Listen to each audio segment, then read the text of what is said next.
Math 50, Section 6.2, we're going to talk about proportions.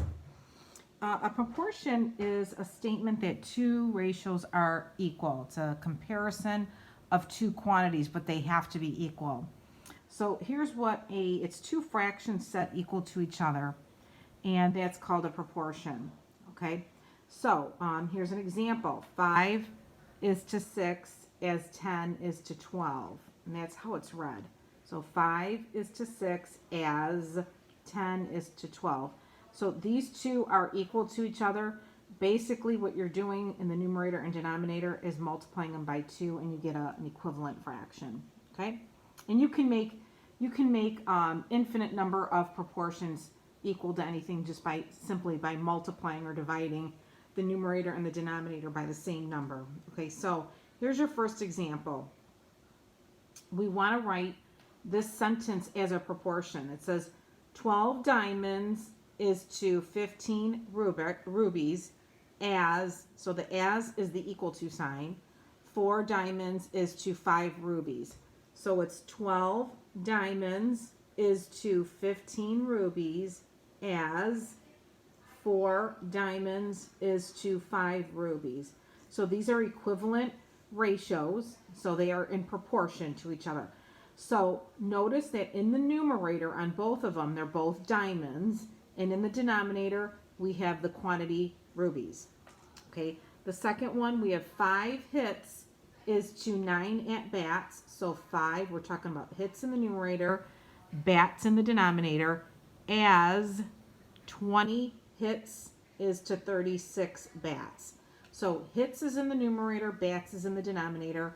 You're basically multiplying both sides, both numerator and denominator, by 4 to get the equivalent proportion.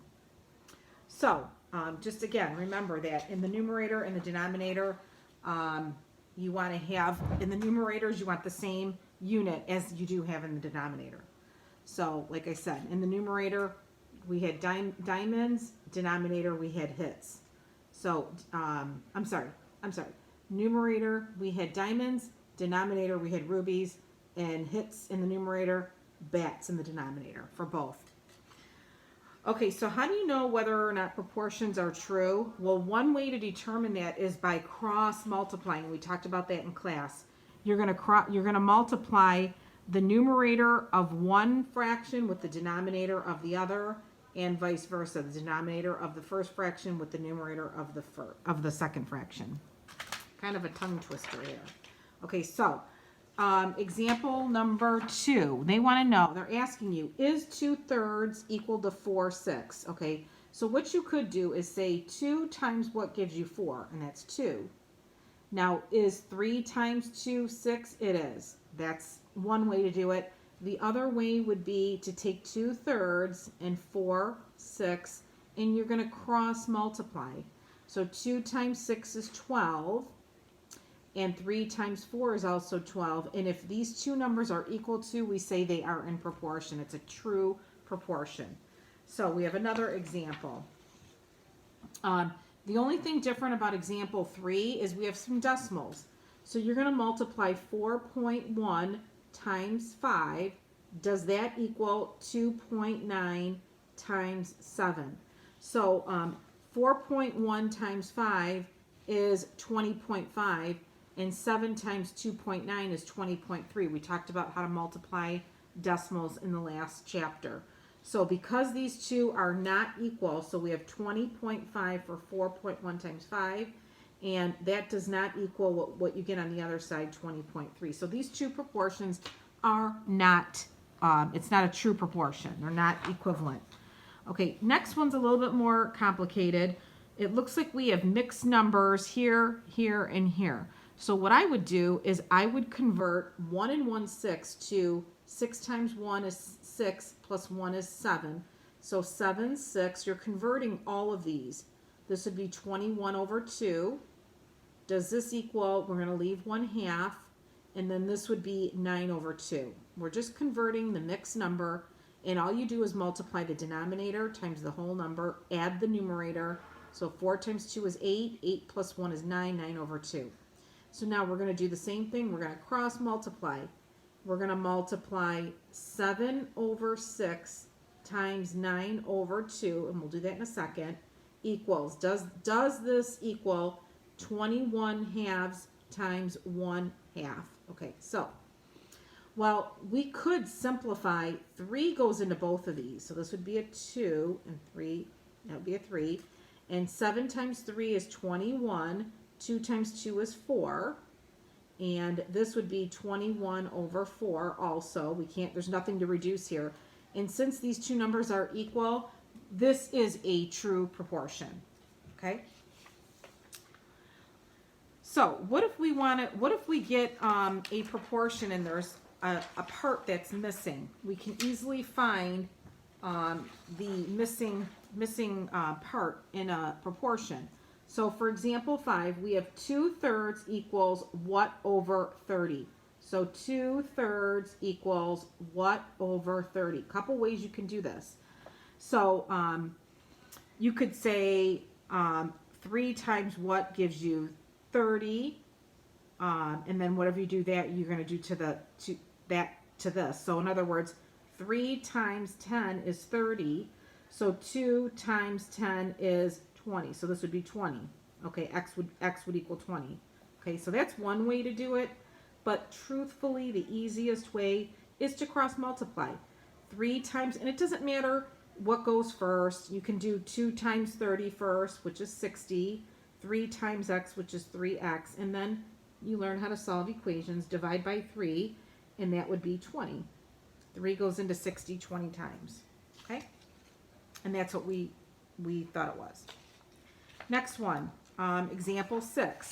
Okay? So these just are a little bit more difficult numbers. We're going to multiply 51 times x, which is 51x, and then 34 times -3. So 34 times 3, that would be 12.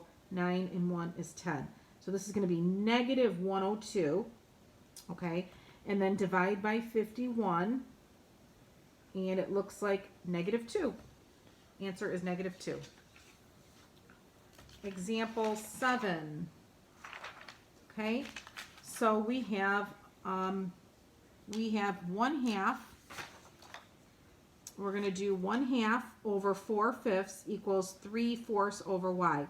So 1/2 needs to be multiplied by y, and 3/4 needs to be cross multiplied with 4/5.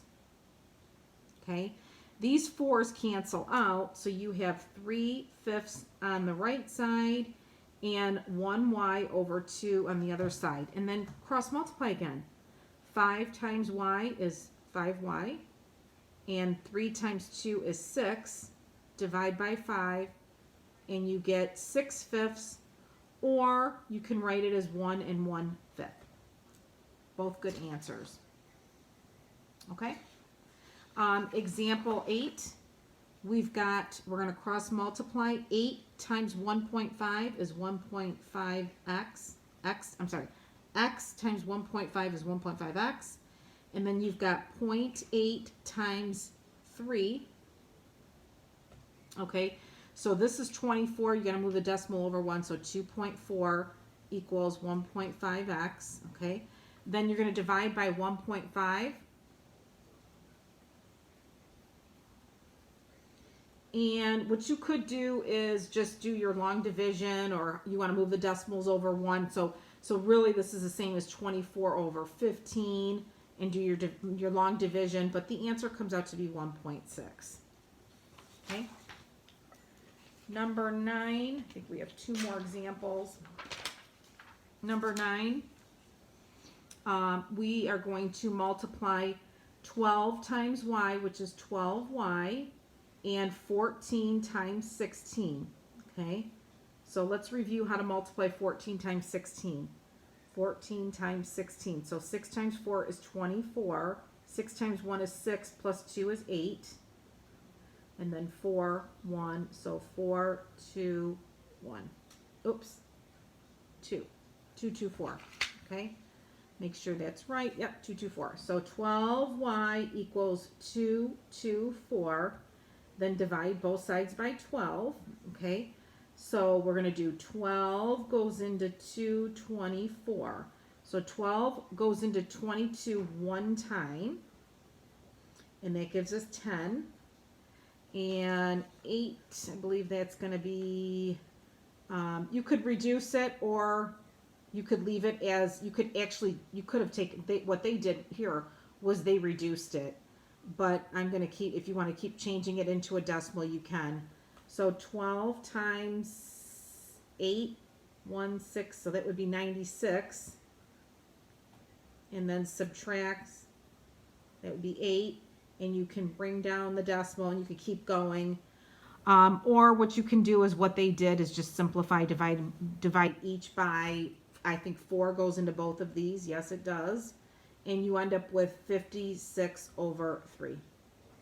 So you can do it, leave it as a improper, you can make it a mixed, or you can leave it as a decimal. It doesn't matter. Okay, and the last one, again, same examples. You're gonna 1.1 times x is 1.1x, and then 1.6 times 0.3, and then you're gonna divide by 1.1, and your answer ends up being 0.44. That's it.